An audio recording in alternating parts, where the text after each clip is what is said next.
ശ്രീ അനിൽ പിള്ളയിൽ, ഇതിപ്പോൾ കേരളത്തിൽ മുഴുവൻ ഇത് വേണ്ടി വരുന്ന ഒരു സാഹചര്യമാണ് ഉള്ളത്. അത് മലപ്പുറത്ത് മാത്രം ഒതുങ്ങി നിൽക്കുന്നതല്ല. പക്ഷെ മലപ്പുറം സംസാരിക്കുമ്പോൾ ഈ മതം അവിടെ കടന്നു വരികയാണ്, അല്ലെങ്കിൽ നിങ്ങളത് മനഃപൂർവ്വം അതെടുത്തിടുകയുമാണ്. ശ്രീ അഡ്വക്കേറ്റ് അനിൽ പിള്ളയിൽ, ഇതിനകത്ത് മുതിർന്ന മാധ്യമ പ്രവർത്തകനായ ശ്രീ ആനന്ദ് കൊച്ചുകുടി പറഞ്ഞ അവസാനത്തെ കാര്യം വളരെ പ്രസക്തമാണ്.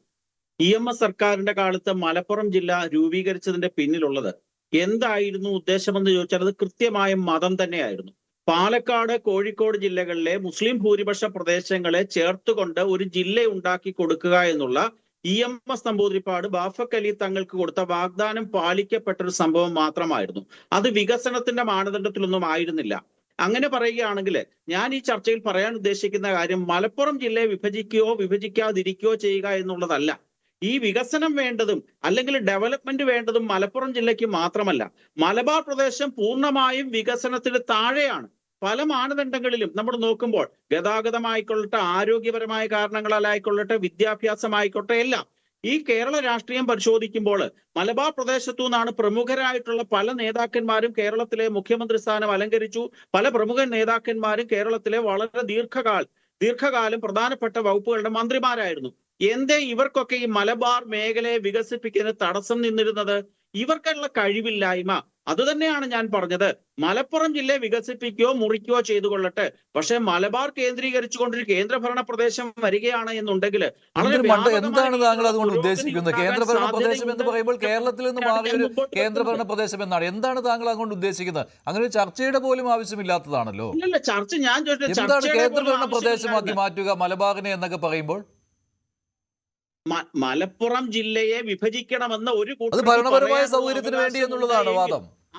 മലപ്പുറം ജില്ലയെ മുറിക്കണം എന്ന് പറയാനുള്ള അവകാശം ഒരു വ്യക്തിക്ക് ഇന്ത്യൻ ഭരണഘടന നൽകിയിട്ടുണ്ട് എങ്കിൽ എനിക്കുൾപ്പെടെയുള്ള ആൾക്കാർക്ക് ഈ മലബാർ മേഖലയെ ഒരു കേന്ദ്രഭരണ പ്രദേശമാക്കി മാറ്റണമെന്ന് പറയാനുള്ള അധികാരമുണ്ട്. ഭരണഘടന ഞങ്ങൾക്ക് കേരളത്തിൽ മലബാർ പ്രദേശം വേണ്ട എന്നാണല്ലോ താങ്കളുടെ നിലപാട്. താങ്കളുടെ സംഘടനയുടെ അല്ലല്ല, കേരളത്തിലല്ല. അത് തീവ്രമായ നിലപാടാണ്. അത് ശരിയായ നിലപാടാണോ തെറ്റായ നിലപാടാണോ എന്ന് കാലം തെളിയിക്കേണ്ട കാര്യമാണ്. കാരണം അത്രമാത്രം അപകടകരമായ രീതിയിലുള്ള പല പ്രശ്നങ്ങളും മലബാർ മേഖല നേരിടുന്നുണ്ട്. മലപ്പുറം ജില്ല തന്നെ നമ്മൾ നോക്കൂ. ഈ ചർച്ചയുടെ പല ഘട്ടത്തിലും സൂചിപ്പിക്കുകയുണ്ടായി. ഞാൻ പറഞ്ഞ ഡേറ്റയൊക്കെ എവിടുന്ന് കിട്ടിയതാണെന്നാണ് ബഹുമാനപ്പെട്ട ലീഗിന്റെ പ്രതിനിധി ചോദിച്ചത്. ഒരു 3 വർഷക്കാലം മുമ്പ് ഈ ബഹുമാനപ്പെട്ട കേരളത്തിലെ വിദ്യാഭ്യാസ മന്ത്രിയായിരുന്ന V ശിവൻകുട്ടി കേരള നിയമസഭയിൽ ഒരു കണക്കിന്റെ ഉത്തരം കൊടുത്തു. എന്തായിരുന്നു ചോദ്യമെന്ന് ശ്രീ മഞ്ജുഷിന് അറിയാമോ? കേരളത്തിലെ 1ാം ക്ലാസ്സിൽ അഡ്മിഷൻ നേടിയ റെക്കഗ്നൈസ്ഡ് എയ്ഡഡ് അൺഎയ്ഡഡ് സ്കൂളുകളിൽ 1ാം ക്ലാസ്സിൽ പ്രവേശനം നേടിയ കുട്ടികളുടെ എണ്ണമായിരുന്നു ചോദ്യം. ആ ചോദ്യത്തിന് അദ്ദേഹം ഉത്തരം കൊടുത്തു. 3,60,50,000 കുട്ടികളാണ് 2-3 വർഷങ്ങൾ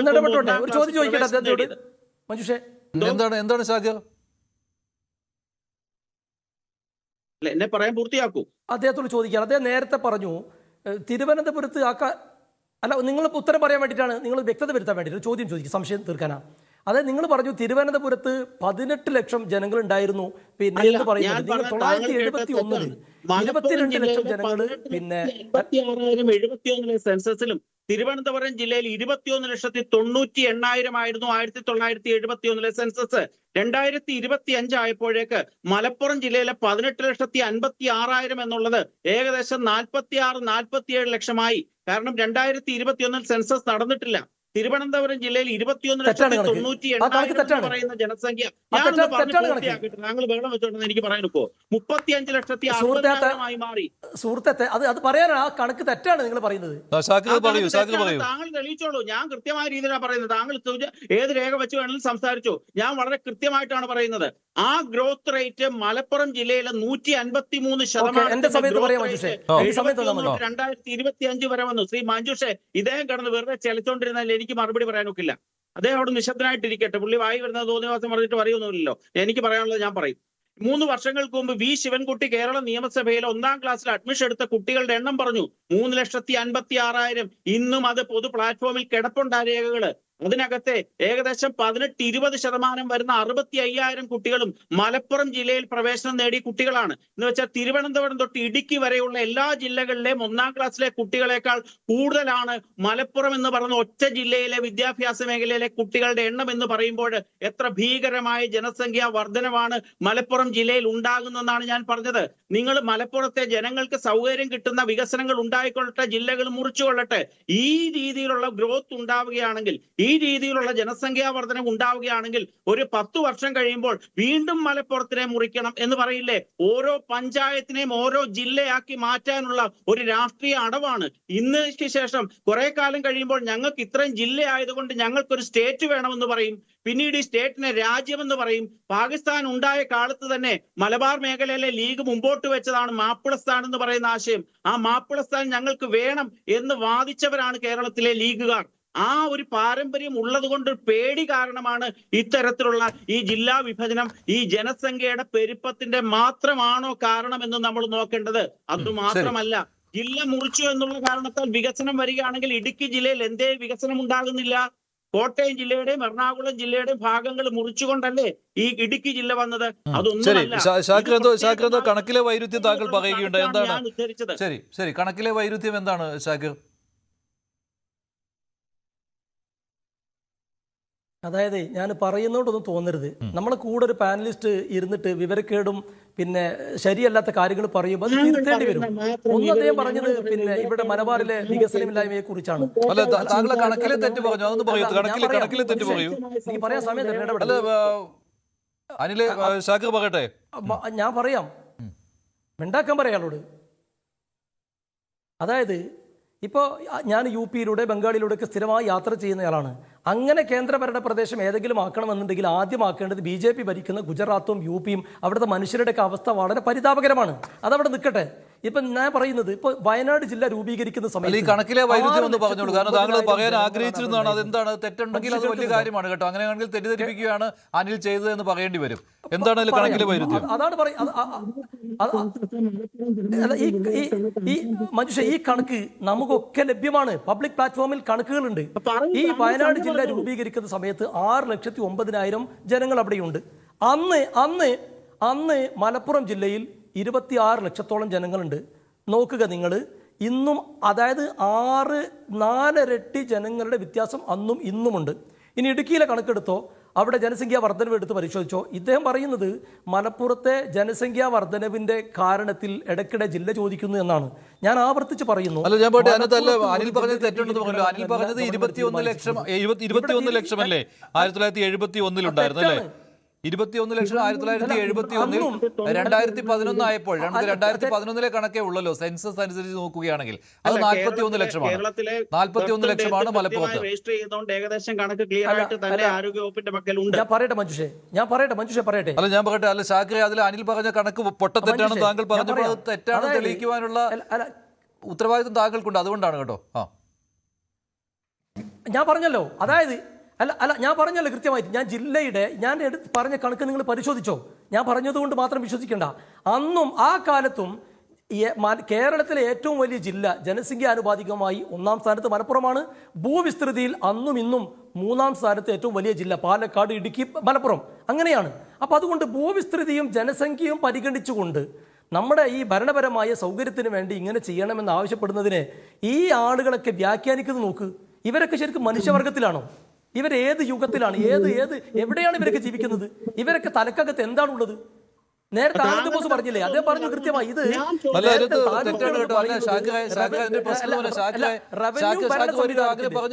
മലപ്പുറത്തിന്റെ 1971 സെൻസസും തിരുവനന്തപുരത്തിന്റെ നോക്കുകയാണെങ്കിൽ തിരുവനന്തപുരം ജില്ലയിലായിരുന്നു ജനസംഖ്യ കൂടുതൽ. അതാണ് അനിൽ പറഞ്ഞത്. ഞാൻ ചെക്ക് ചെയ്തപ്പോഴും അങ്ങനെയാണ് മനസ്സിലായത് കേട്ടോ. തിരുവനന്തപുരം ജില്ലയിലായിരുന്നു അന്ന് ജനസംഖ്യ കൂടുതൽ. പക്ഷെ ഇപ്പോൾ വന്നപ്പോൾ മറിച്ചാണ്. അല്ല, ഞാൻ പറയാൻ ഉദ്ദേശിച്ച കണക്ക്, അതായത് അല്ല മനുഷ്യൻ ഞാൻ പറയട്ടെ. അതായത് ഞാൻ പറഞ്ഞ കണക്ക് മഞ്ജുഷ ശ്രദ്ധിച്ചില്ല.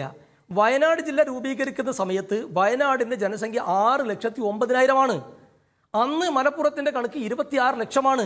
നിങ്ങൾ അത് നോക്ക്. ഒരു ജില്ലയിൽ 6,09,000, മറ്റൊരു ജില്ലയിൽ 26 ലക്ഷം. അതേ അന്തരമേ ഇന്നും നിലനിൽക്കുന്നുള്ളൂ. തിരുവനന്തപുരം ഇന്ന് വയനാട്ടിൽ അല്ല ഞാൻ 10 പറയട്ടെ അത് ലക്ഷത്തോളമായി. അല്ലല്ല പിന്നെ മലപ്പുറത്ത് അല്ലല്ല ലാസ്റ്റ് ജനസംഖ്യാക്രമത്തിൽ കണക്കനുസരിച്ച് വലിയ വ്യത്യാസമല്ല, ഒരു 10 ലക്ഷത്തിന്റെ വ്യത്യാസമുണ്ട്. എങ്കിലും തിരുവനന്തപുരവും മലപ്പുറവും തമ്മിലൊന്ന് കമ്പയർ ചെയ്യൂ. അതാണ് അനിൽ പറഞ്ഞത്. ഞാനത് ആര് പറഞ്ഞാണ് ശരിയെന്ന് പ്രേക്ഷകർക്ക് മുന്നിലും തെളിയിക്കണമല്ലോ, അതുകൊണ്ടാണ് നമ്മൾ കേട്ടോ. അങ്ങനെ അല്ല ഇത് എല്ലാവർക്കും അവൈലബിൾ ആണ് ഈ കണക്ക്. അല്ല അങ്ങനെയാണെങ്കിൽ താങ്കൾ പറഞ്ഞ നേരത്തെ കാര്യം കിട്ടും. പിൻവലിക്കണം. താങ്കൾ ഈ പൊട്ടക്കണക്ക് എവിടെ നിന്നാണ് കൊണ്ടുവരുന്നതെന്ന് ചോദിച്ചിരുന്നു. അല്ല അപ്പോൾ താങ്കളാണ് തെറ്റിദ്ധരിപ്പിച്ചത്. താങ്കൾ ഇടയ്ക്ക് കയറി പറഞ്ഞപ്പോൾ താങ്കളാണ് തെറ്റിദ്ധരിപ്പിച്ചത്. 18 ലക്ഷമായിരുന്നു 1971 മലപ്പുറത്തെ ജനസംഖ്യ. അത് ഇപ്പോൾ 2011 നോക്കുകയാണെങ്കിൽ 41 ലക്ഷം. ഇപ്പോഴത്തെ ഏകദേശ കണക്ക് നോക്കുകയാണെങ്കിൽ 45-നും 47-നും ഇടയ്ക്ക് വന്നിട്ടുണ്ട്. പക്ഷേ തിരുവനന്തപുരത്തേത് 21-ൽ നിന്ന് 35 ലക്ഷമായിട്ടുണ്ട്. അപ്പോൾ വർധനവ് നേരത്തെ ഇദ്ദേഹം പറഞ്ഞത് തന്നെയാണ് ശരി. ഞാൻ കറക്റ്റ് കണക്ക് പറഞ്ഞു, അനിൽ പറഞ്ഞാണ് ശരി. മഞ്ജുഷേ ഞാൻ നിങ്ങളോട് പറഞ്ഞു, ഞാൻ പറഞ്ഞത് എവിടെ തെറ്റ് മഞ്ജുഷേ? ഞാൻ വയനാട് ജില്ലയുടെ കണക്ക് വയനാടല്ലോ അതിലെവിടെയാണ് തെറ്റ്? അല്ല ഞാൻ പറഞ്ഞത് അല്ല, നിങ്ങളെ ചോദ്യത്തിന് ഉത്തരം മാത്രം പറഞ്ഞു പോയവരല്ലോ. അല്ല നിങ്ങൾ തെറ്റിദ്ധരിപ്പിക്കുന്നത് നിങ്ങൾ തെറ്റിദ്ധരിപ്പിക്കുന്നത് അന്നും ഇന്നും മലപ്പുറം ജില്ല രൂപീകരിച്ച ശേഷം ജനസംഖ്യയിൽ 1-ാം സ്ഥാനത്ത് മലപ്പുറമാണ്. അവിടെ വ്യത്യാസം വരുന്നില്ല.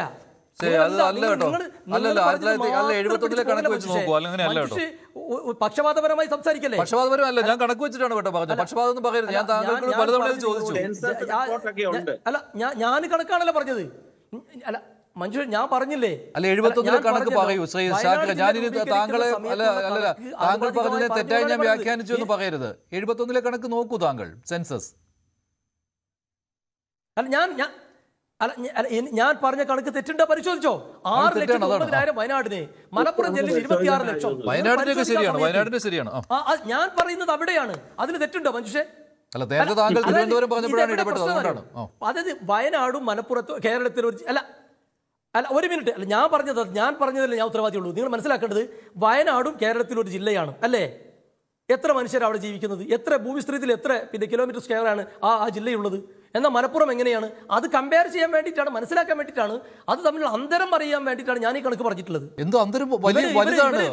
വയനാട്ടിലാണ്ട് 9 ലക്ഷമേ ഉള്ളൂ. വയനാട്ടിൽ 9 ലക്ഷമേ ഉള്ളൂ. അതും വയനാട് മലപ്പുറവുമായിട്ട് എങ്ങനെ താരതമ്യം ചെയ്യാൻ പറ്റും ജനസംഖ്യയുടെ അടിസ്ഥാനത്തിൽ?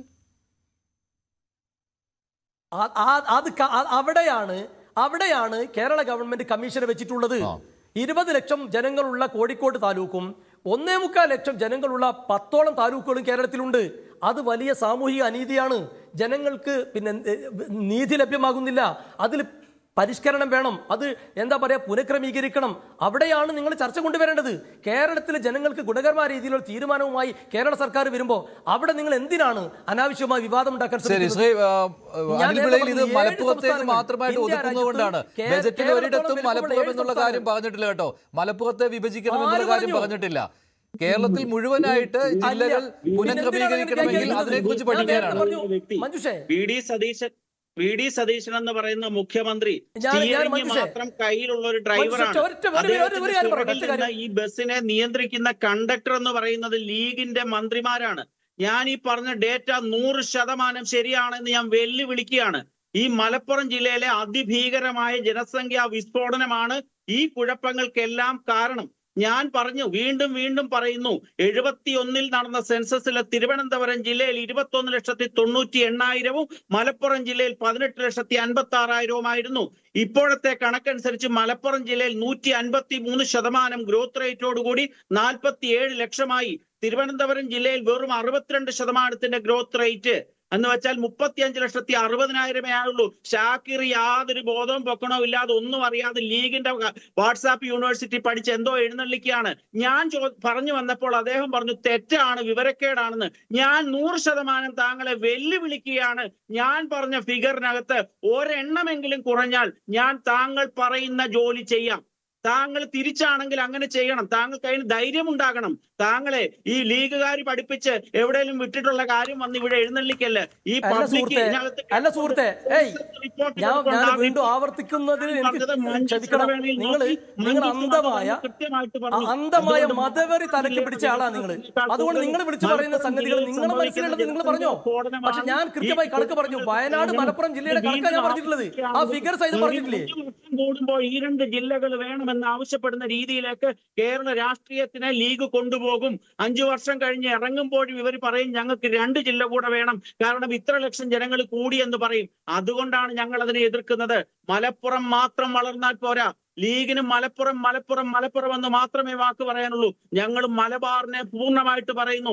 മലപ്പുറത്തിന്റെ വികസനം മാത്രമല്ല, മലബാറിന്റെ വികസനം, കേരളത്തിന്റെയും ഭാരതത്തിന്റെയും തന്ത്ര പ്രാധാന്യമുള്ള സ്ഥലങ്ങളുടെ സുരക്ഷ, വിദ്യാഭ്യാസം, കച്ചവട മേഖലകളിലുള്ള വളർച്ച തുടങ്ങിയ കാര്യങ്ങൾ വരുമ്പോൾ ഈ മേഖലകൾക്ക് പ്രത്യേക സാമ്പത്തിക പാക്കേജോട് കൂടിയിട്ടുള്ള ഒരു സംവിധാനം ഉണ്ടായില്ല എങ്കിൽ മലപ്പുറത്തെ ചില വിഭാഗങ്ങൾ മാത്രം വളരുകയും ഉത്തരം മലബാറിലെ ഇതര വിഭാഗങ്ങളെ സംബന്ധിച്ചിടത്തോളം വീണ്ടും അവര് ബുദ്ധിമുട്ടിന്റെയും പ്രയാസത്തിന്റെയും രീതിയിൽ കഴിയാനും ഇടമാകും. ശരി, ഞാൻ ഇടപെടുകയാണ്. ശ്രീ ആനന്ദ് കൊച്ചുകൂടി, അഡ്വക്കേറ്റ് അനിൽ പിള്ളയിൽ ഇവിടെ ആവർത്തിച്ചുകൊണ്ടിരിക്കുന്ന കാര്യം, ഈ വികസനം വരാത്തതിന് കാരണം ജില്ലയെ വിഭജിക്കാത്തതാണെങ്കിൽ ഇടുക്കി ജില്ലയിൽ വികസനം കുറവാണല്ലോ തുടങ്ങിയ വാദങ്ങളാണ്. അതിനെന്തെങ്കിലും പ്രസക്തിയുള്ള കാര്യമാണോ? മഞ്ജുഷ മൂപ്പർ അദ്ദേഹം നേരത്തെ എന്നെ വെല്ലുവിളിച്ചില്ല. ഒരു കാര്യം പറയട്ടെ, അദ്ദേഹം എന്തേ പറഞ്ഞ് ഭാഷാപരമായിട്ടുള്ള ഒരു മലപ്പുറം ജില്ലയിലെ ജനസംഖ്യ 971 എത്രയാന്നാ പറഞ്ഞേ? 18,56,000. നിങ്ങൾ എന്താ, അത് തെറ്റാണെങ്കിൽ നിങ്ങൾ എന്താ ചെയ്യുക? അത് തെറ്റൊന്നുമല്ല, സെൻസസ് റിപ്പോർട്ട് ഉണ്ട്. ആ കണക്ക് കേന്ദ്ര ഗവൺമെന്റിന്റെ അല്ലെ കേരള ഗവൺമെന്റ് അല്ല, അതെ, അത് തെറ്റാണെങ്കിൽ നിങ്ങൾ എന്ത് ചെയ്യും? നിങ്ങൾ പറയുന്നത് ശരിയാണെങ്കിൽ നിങ്ങൾ പറയുന്ന പണി ഞാൻ ചെയ്യാം. മിനിമം നിങ്ങളൊരു മനുഷ്യനാകും. അല്ല കേൾക്ക്, ഞാൻ നിങ്ങളെ വെല്ലുവിളിക്കും. നിങ്ങൾ അങ്ങനെ പറഞ്ഞു പോകല്ലേ. അല്ല അല്ല അല്ല, ഒരു മിനിറ്റ് മഞ്ജുഷേ, മാത്രമേ പറയുള്ളൂ. നിങ്ങളെ മാതിരി RSSന്റെ ആളല്ല. അതുകൊണ്ട് ഞാൻ അദ്ദേഹം എന്നെ വെല്ലുവിളിച്ചു. ഞാൻ അദ്ദേഹത്തോട് ചോദിക്കുന്നു, അത് കണക്ക് ശരിയല്ലെങ്കിൽ നിങ്ങൾ എന്ത് ചെയ്യും? നിങ്ങൾ പറയുന്ന പണി ഞാൻ എന്റെ അടുത്ത് കണക്കുണ്ട്. നിങ്ങൾ പറഞ്ഞ 18 ലക്ഷം എന്നാണ് മലപ്പുറത്തെ ജനസംഖ്യ. അല്ല അല്ല, നിങ്ങൾ എന്താ ചെയ്യാ? കണക്ക് ഞാൻ തരാം. ഞാൻ മഞ്ജുഷേ, ഈ ചർച്ച എല്ലാവരും കേൾക്കണില്ലേ? മലയാളികളൊക്കെ കേൾക്കും. അല്ല അല്ല, നിങ്ങൾ നേരത്തെ എന്നെ വെല്ലുവിളി. അല്ല, അദ്ദേഹം പറയട്ടെ. അദ്ദേഹം മിനിമം ഒരു മനുഷ്യനാവാൻ തയ്യാറാവോ? മിനിമം മനുഷ്യൻ കൃത്യമായ രീതിയിൽ ഞാൻ പറഞ്ഞു. ഞാൻ മഞ്ജുഷ നോക്കിയതിനകത്ത് 1856 തന്നെയാണ്. താങ്കൾ എവിടെന്ന് വെച്ചാൽ സംഖ്യ പറയൂ. അല്ല 22 ലക്ഷത്തോളം ജനങ്ങൾ 1971 സെൻസസ് പ്രകാരം മലപ്പുറത്തുണ്ട്. 18,56,000. നിങ്ങൾ എന്നിട്ട് തെറ്റായ കണക്ക് കൊണ്ട് താങ്കളുടെ വാട്സാപ്പ് നമ്പർ ഞാൻ ഇത് ഈ ചർച്ച റെക്കോർഡാണല്ലോ, ഇവിടെ ഉണ്ടാവുമല്ലോ. അല്ല ഇവിടെ മഞ്ജുഷേ, ഈ ചർച്ച റെക്കോർഡാണല്ലോ, ഇവിടെ ഉണ്ടാവുമല്ലോ.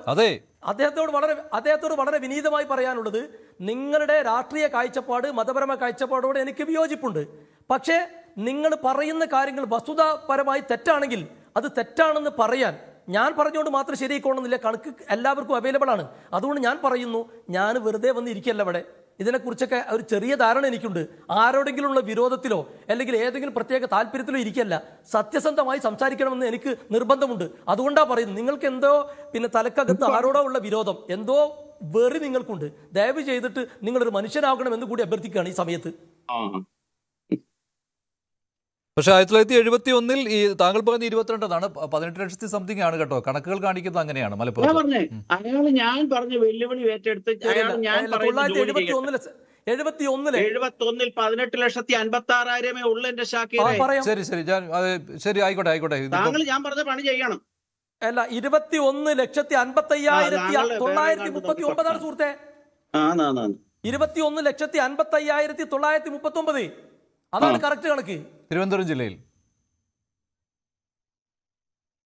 അതാണ് 1971 സെൻസസ് പ്രകാരം അങ്ങനെയാണുള്ളത്. ഷാക്കിറെ, ഞാൻ താങ്കളെ വെല്ലുവിളിക്കുകയാണ്. ഡിസ്ട്രിക്ട് സെൻസസ് ഹാൻഡ് ബുക്ക് 1971 എന്റെ കയ്യിൽ ഇരിക്കുകയാണ്. 1 ഏപ്രിൽ 71 18,56,362 കേന്ദ്ര ഗവൺമെന്റ്